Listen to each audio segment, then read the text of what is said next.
Testing 1, 2. Come on, YouTube.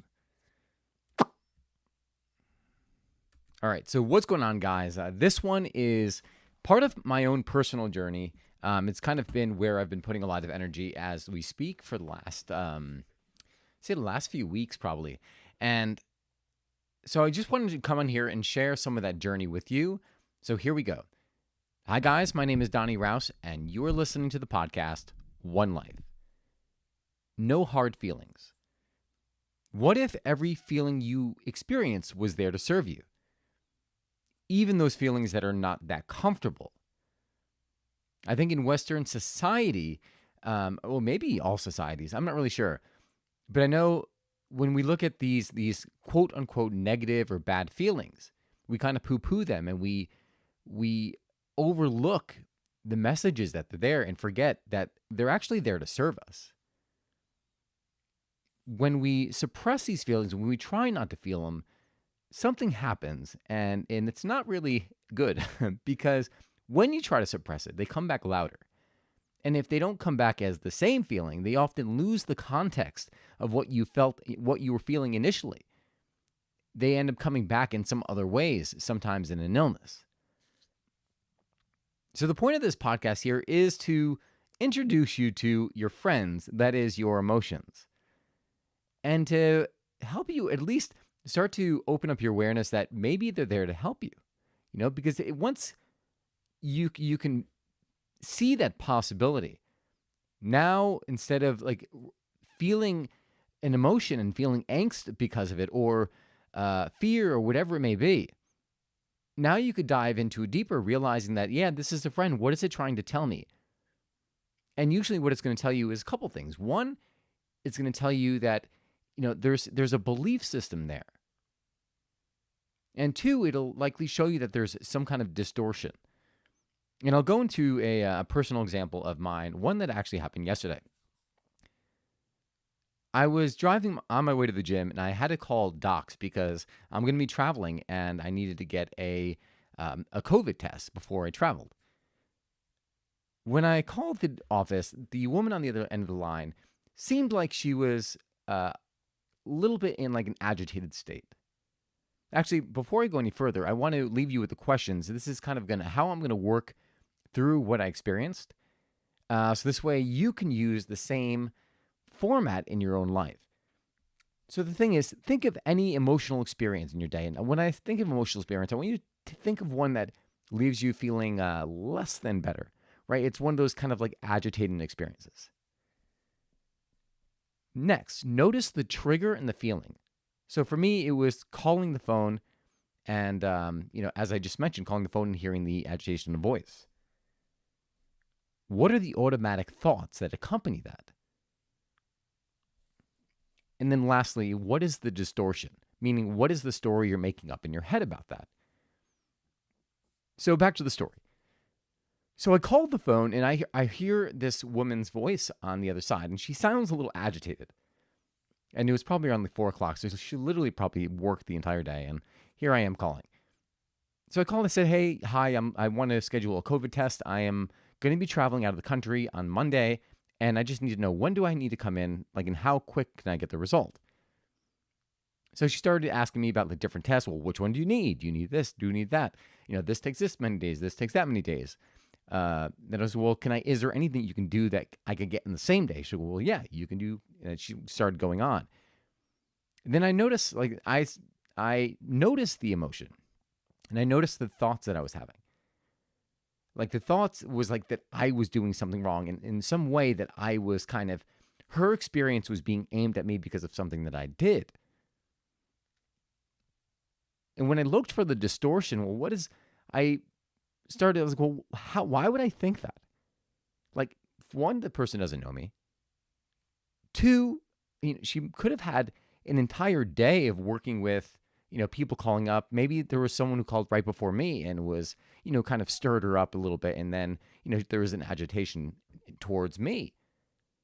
Or three, maybe I'm just making the entire thing up in my head, which is totally possible, right? Because this has been a pattern for me. This has been like a thought pattern, right? So that is not even out of the question. And here's what happened. So as I've been doing this for a few days now. Like, I made this chart, and as I've been doing it, I by questioning it, you start to look at the emotion as a messenger. Like, well, what is this trying to tell me? What can I learn from this? What are the reoccurring thought patterns that I have? And like I said, this was one of my reoccurring thought patterns. And then when you see that and you understand that in and of itself, just the awareness will actually slow the entire process down. So now you're creating separation between you and the emotional experiences, in the sense that you don't have to get your system all worked up, because now, because you're in this thing, but rather you're taking a step back and you're looking at it saying, like, huh, isn't that interesting? And you're looking for what there is to tell you. So you create distance. And then I looked for the distortion, and the distortion actually lessened the emotional feeling. So that was just two of the things that right there that I mentioned. One is that you can create space when the emotions, when you notice like the frequency and the reoccurring things that you feel over and over. And secondly, when you notice the distortion, it lowers the intensity of whatever the emotion is. And then lastly, after you've identified all these, and I'm not even going to get that onto this, I'm not going to go there on this podcast, because to be honest with you, I'm actually working through this part myself. And when I do work through it, I will come on and I will share it. But the bottom part is, or like the foundation is the underlying belief. The underlying belief is like, if I'm having this emotion like, oh, they're mad at me, or I did something wrong, what is the foundation belief behind that? I mean, I could probably guess just by the recurrence and what exactly the language I was using, that I was doing something wrong. But what is the belief, and where did it come from? That's something I will address later. But now it's just creating consciousness around the habitual emotional patterns, because emotional patterns are very habitual. If you experience something over and over, your brain becomes it's very easy. You create those neural pathways that go there frequently and often. Even the way you hold your face, like you smile, you feel a certain way, right? And if you put your face in a certain way, maybe like, I'm trying to make a face here if you're watching, maybe if it's an angry thing, if your facial emotions go there, literally that can trigger an emotion, and you weren't even angry, right? You were just sitting there and you made a facial expression and it triggered an emotional response. So in closing, what I want to tell you here is that your emotions are your friends. And the last thing you want to do is you don't want to suppress your emotions, right? Because suppressing them will literally make them come up in other ways. And often when you suppress them, when you don't feel them at that moment, now you're suppressing, they may come out, and they may come out in something completely different, right? So now, like the thing that was causing the emotional response that you needed to address, now it's like coming out in some other way, where it's almost like a mask, where like the real thing is behind it, but now there's like a cloak in front of it, and you think it's the thing that's in front that you're responding to, but it's really what's behind. And so let's just review those questions one more time. So for the sake of this podcast, let's just start with the idea that our emotions are our friends, and that in some strange way, we experience these emotions in kind of patterns, right? If you do this enough and you document, and I encourage you to do so, you'll notice that your emotional patterns go towards a certain behavior or a certain emotional behavior. And once you see that, then you're like, oh, wow, well, there I go again. And you could literally press pause and at least distance yourself. And it's not to say like you're not like suppressing or anything, but you're getting curious to say, okay, well, wow, there it is again. Something is here, something that needs to be looked into. What is the underlying belief? And here those questions are. So in your day, I want you to notice your emotional responses. Notice something that triggers like an uncomfortable emotional response. Next, notice the trigger in what you are feeling. It may help if you want, you can even put a rating on what it is you're feeling. So this way, when you go back, after you go through the distortion step, which we'll go over next, you can go back and then rate the emotional intensity of the experience, and you'll notice that it'll change. So next, after notice the trigger and the feeling, next is what is the automatic thought? Like for me in the example I just gave you, was that they were mad at me. And then lastly, what is the distortion? Like for me, the distortion was like, well, how do, like that I was assuming. Like, how did they don't know me? They didn't deal with me. They're just, if anything they're bringing into the day is literally just them. Like, they're there for the, so you break down the beliefs by asking yourself different questions.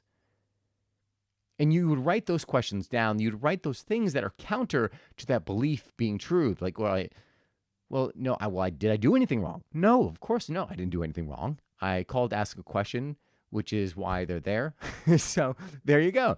So and then you go back and you say, okay, well, looking at this experience, after identifying the distortion, after seeing that, all right, it doesn't really match up. How do I feel about it now? And 9 out of 10 times, I would say 10 out of 10 times, if you do this correctly, you'll see that the emotional response will lessen. Like you won't feel as strongly. Go back and look for more reasons, and you'll lessen it even more. So that is all I've got for you guys today. And why? Let me start with saying probably could have done this in the beginning, but why is this episode important? Because life is emotion. The emotions you feel is what is life, right? If you literally went devoid of feeling, life wouldn't really be that exciting. And it goes with that contrast saying, well, you have to know what the highs to appreciate. You have to know the lows to appreciate the highs. And yeah, I understand that too. But this has been a new thing for me to make friends with the uncomfortable, the less comfortable emotions. Because I had been like, Mr. Happy-go-lucky. And I do pride that is part of my personality. I do, smile a lot. I mean, I got most disgustingly happy in high school. One of my friends, who was also one of my former teachers, said, like, you used to sit in front of the class, and I would look at you and wonder, like, what's wrong with this guy? All he does is smile. But maybe that's a reason, I feel good, is because I'm constantly smiling for no reason. But there was a lot of things in my life that I kind of pushed down because I didn't make it okay to feel them. And a lot of those things had to do with self-confidence. A lot of those things, yeah, really, self-confidence, a lot of things. Because I would push it down. I wouldn't allow myself, because anger was wrong, because speaking up was wrong, because doing all of these things, I was making them wrong. And as a result, they were weighing down on me. And that is not my intent for you. I want you guys to free yourself, because when you're free like that, when you're able to feel, it's almost like you're in the symphony of life. And when you're able to feel anything, the emotion will come in, but then you could release it. You don't have to hold on to it like a hot poker. Oh no, that's this Buddhist thing is like, he who holds onto anger is like holding a hot poker. It ends up burning you, or a hot coal. And I'm going to ruin that quote anyways. But the point is that you want to release this. This way you can get on with the great stuff, the juicy stuff of life. And that is my intention for you guys. I want you guys to live the most amazing and passionate and exciting and fulfilling life that you were made to live for. And that is my true belief. So I hope you enjoyed this episode. If you did, please give it a thumbs up, give it a share, subscribe. If you have any questions or comments, you could send them to me via my website at www.donnyrouse.com. Again, www.donnyraus.com. And then lastly, if you like great coffee, please check out rousecoffee.com, rauscoffee.com. Use the discount code ONELIFE to receive 15% off your first offer. So that is all I've got for you guys today. God bless you. Thank you so much for tuning in, and I will see you again soon. And remember, you get one life. Live it.